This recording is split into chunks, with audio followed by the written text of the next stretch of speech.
Hi.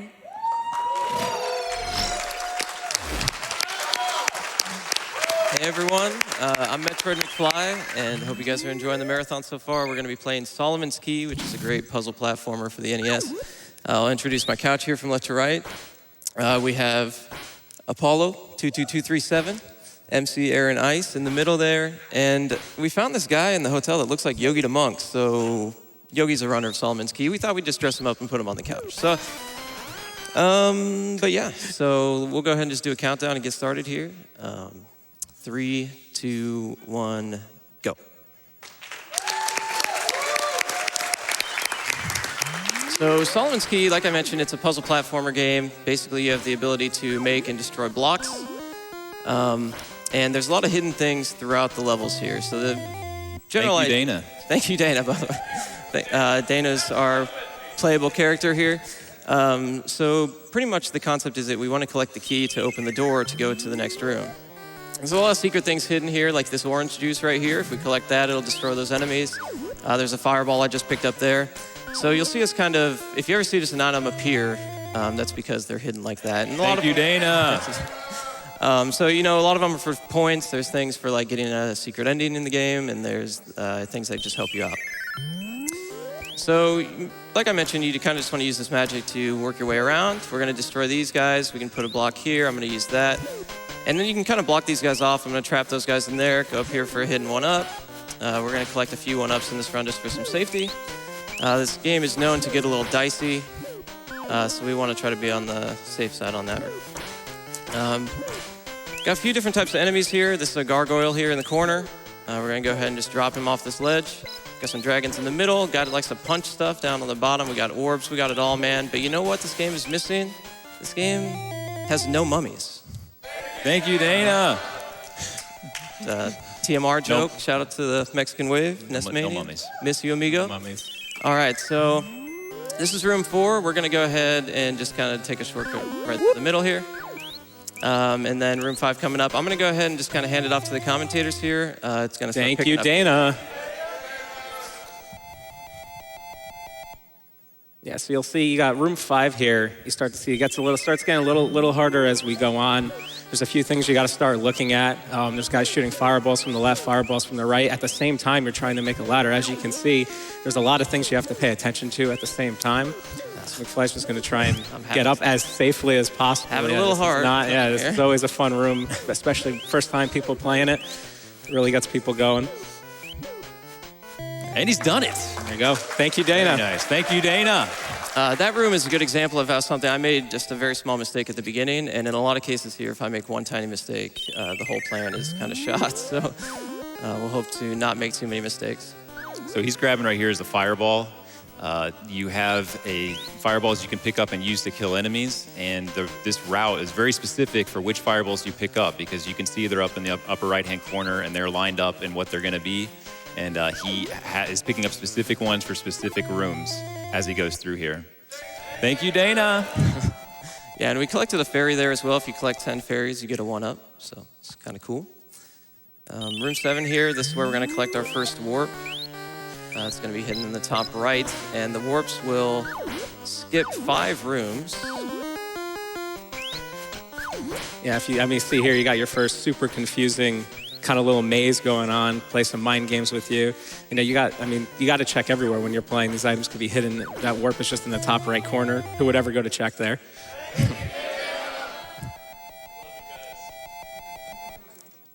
So this is where the rooms start to get pretty dicey. He's going to start right in the bottom. There's going to be some salamanders dropping from the sky, and he's got to climb his way out of it while they're dropping, trying to break his blocks right from under his feet. No problem. It's a new strat right there. Just burn all of those, come right in there and grab the key.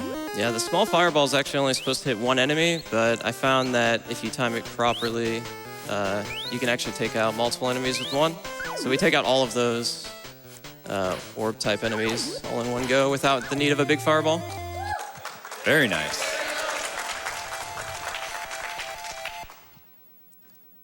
Room 14 has another 1-up. Like I was mentioning earlier, we're going to pick a couple of those up. But this one's pretty straightforward. It's kind of got just a bunch of stuff hidden around in these blocks. We really just want to jump up and grab the key. That's all we're really concerned with. So if you're playing this game, where's the key? There's about 100 blocks to choose from. There it is. Why not? All right, so we could just go in the door, but like I said, I'm going to go right over here. Of course, salamander. All right. Grab that. Let's get out of here. Yeah, they got to make it difficult for you.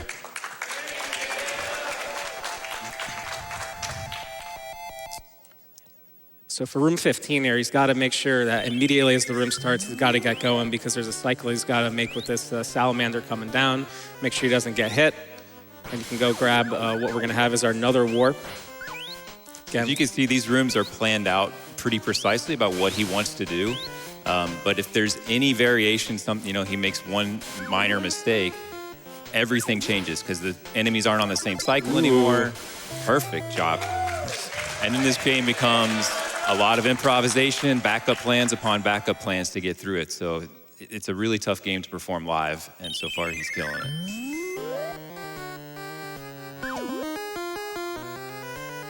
it. So what you're going to see here is there's a couple, you can make some corner jumps where the hitboxes are nice enough that you can be able to be on the same tile. And as the run goes, these really tough corner jumps are going to start being more prevalent. Yeah, the hitboxes in this game are very, very strange, and you can get right up next to stuff, and you'll see it right here. He's going to become just close to death all over the place, right in between the flames, right next to him, and he's going to jump right back over. No problem. No problem. Yeah, so far, a really good run. Yeah, they're salamanders, thank you. Or lizards, or whatever you want to call them, I suppose. But a dragon is a fair, I'll give you that, okay. Get another warp. Another short room, yep.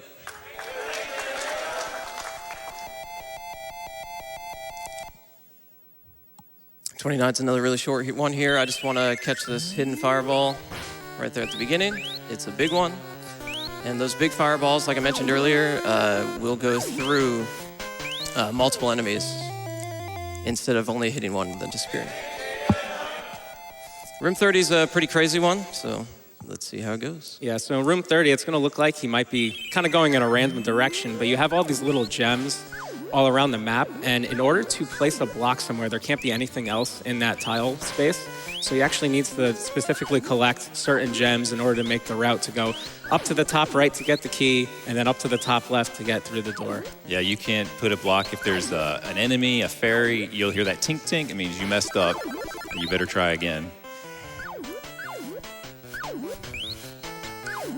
So here's the, so we're gonna have something a little dicey here. You're not gonna do this. You're not, oh my God, what is he doing? Madman. A little close jump there, but we made it through, so go ahead and just wrap this one up, go to the top, head on over to 31. Look at that. Thank you, Dana.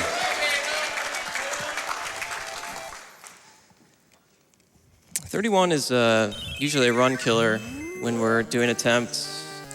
You can play this one really aggressively, and there's just a ton of different corner jumps and stuff, and it can just be kind of frustrating, to be honest with you, but collect the warp at the beginning. We go ahead and just make our way up here. Just gonna squeeze right past these demon heads falling right next to him. No fear. Okay, go right over that flame. I'm just gonna wait that guy out, yeah. Whew. Ooh. There we go. Perfect. So some speed runs, they may look like the game becomes easy. This game, the speed run looks terrifying. And this game is terrifying either way, so. So we got to climb here, but it looks like we can probably get a quick donation or two. All right, well, it's been a little while since we had a pun. We have $25 here from Chess Network. Solomon's Key is my favorite. Go metroidmcfly. We have $20 from the Crank Machine. What do you call a puzzle game about a lonely man at a winter resort? Solo Man's Key. Nice. Yeah, thank you guys. Chess Network actually has a really great run on YouTube I really recommend.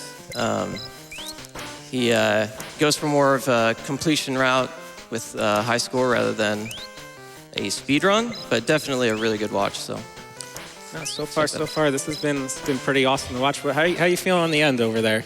How's he doing, Yogi? Excellent. You can grab this key, do a little loop, and go right back up, and we are on our way to the next level.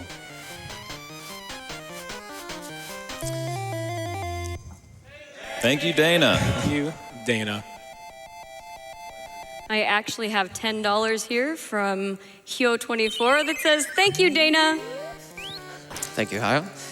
So this room, we're going to do a pretty cool thing here with, if you're familiar with a character called Mighty Bomb Jack from another Tecmo game, there's a little Easter egg here in room 39 that will actually make him appear. We'll see if we can get that going. So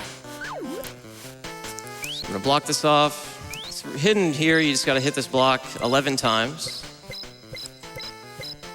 And there he is. I'm sure everybody found this as a kid. We have some Mighty Bomb Jack fans in the crowd. I hear that. Okay. But yeah, I'm going to go ahead and just collect some of these fairies here. Oh, well, I'm going to fall as well. But yeah, basically just collecting him turns everybody into a fairy. We'll get it, collect the one up. Since we hit 10 fairies, get the key, and we'll be on our way.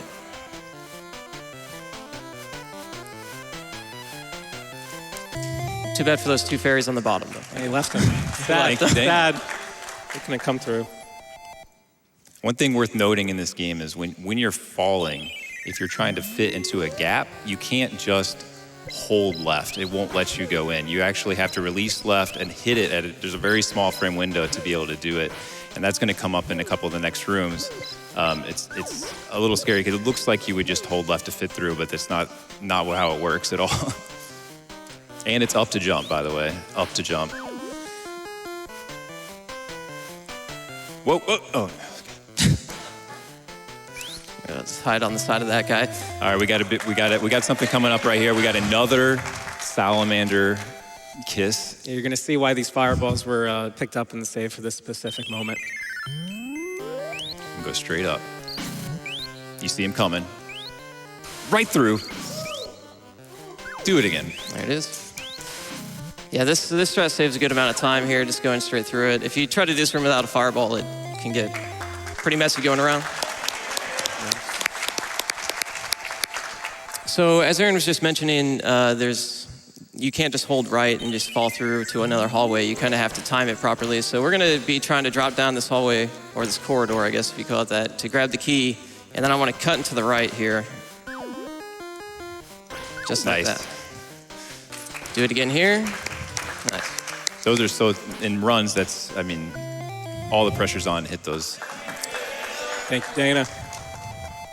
Yeah, and that stress saves a lot of time in that room compared to how you might play it on your first playthrough. So as we're getting to the end here, I want to mention the lore of this game. So the story behind this game is that there was all these demons and evil in the world, and there was this wizard named Solomon who captured all of them into this book and brought peace to the world. But then sometime later, a monk came around, found the book, and accidentally released all of it back. So the king has hired Dana to come and get and trap all of those demons and monsters and trap them back into the book to bring peace back to the world. And the book is called Solomon's Key. So you see, the key is metaphorical. Ah, interesting. Okay. What does Yogi think about that? Did you know that? Okay. This strat here is the Mexican runner strat he found in Messinania. Shout out to TMR. Thank you, Dana. Thank you, Dana. Final room coming up here. Yeah, we got the Solomon. 7 lives. Can you This do room, it? Solomon. This is where Solomon's Key is, and there's a unique thing with this room that actually you might wonder, how do you get into that little area in the middle there? There's no breakable block. What's gonna happen? So here, we have to hit a secret switch in this mirror, Of just course. so we can actually break that block, and that's time. It's time. Wow. We did it. You know? Yeah. No, that's deathless. That was deathless amazing. run. That was a really clean run, man. That was really good. That was Wow. awesome. Yeah, I can't believe it. That's amazing. Yeah. That was, what a run. Yeah. You could not ask for anything better than that. Yeah, I no, mean, that really, that was a very clean run. This game, as we mentioned, can be rather difficult, and it's very rewarding, though. So, I mean, this game actually is on the Switch, on the Nintendo Online thing. So I definitely recommend giving it a play. If you find it challenging, just give it, just keep giving it some attempts, man. It's really rewarding if you play it. And yeah, hope you guys enjoyed. We'll be back with the Metroid run pretty soon. Thank you, Dana. Thanks. Thank you, Dana.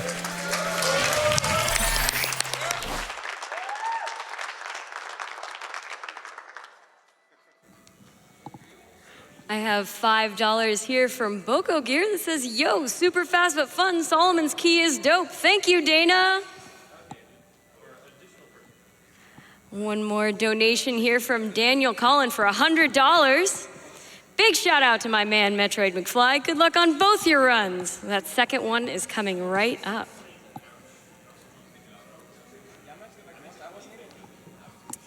I have a donation here, no comment, from Dylan Fee for $100. Thank you for your generosity, Dylan.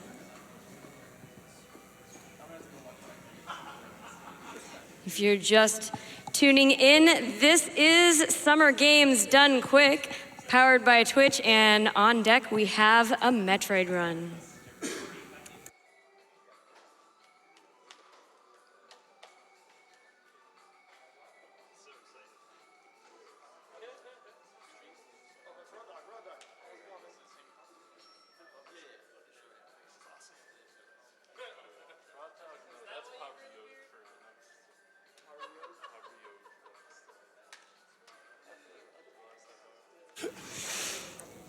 I have a donation here for $5 from Dana188 that just says, you're welcome.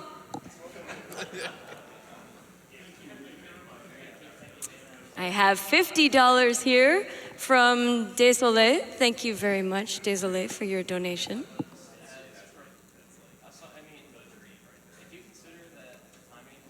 And I have $25 here from Flibble. Great runs for a great cause. What could be better?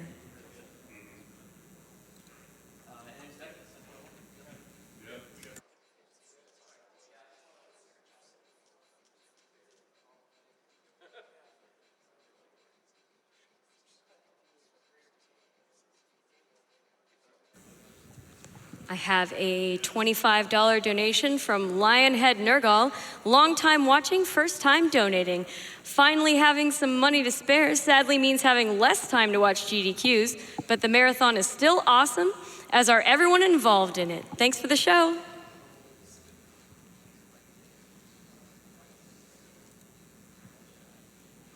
I have $25 here from Timmy D. Finally off work, now time to watch some speed gaming. Big ups to everyone running, casting, and donating for a frame-perfect cause. Here's to a late night. How my night owls doing out there? Night owl hype!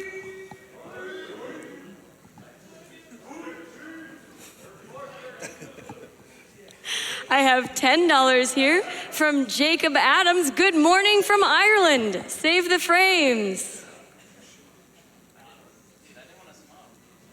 $25 from Sanzos. Another great event so far. Keep up the good work.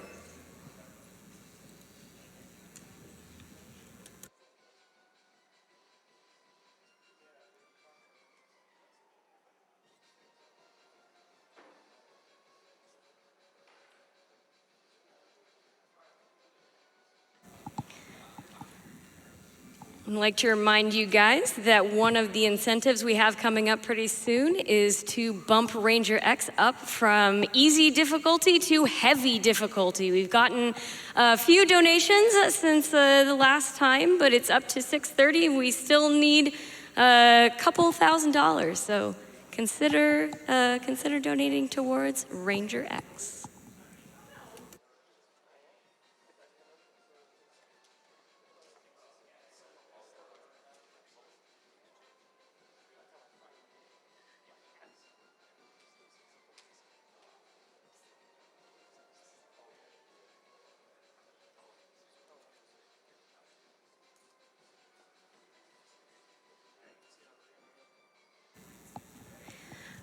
I have $200 here from Alex108. No comment, $200. Thank you so much.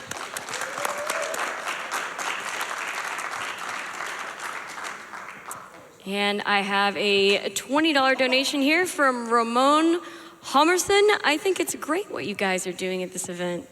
We think it's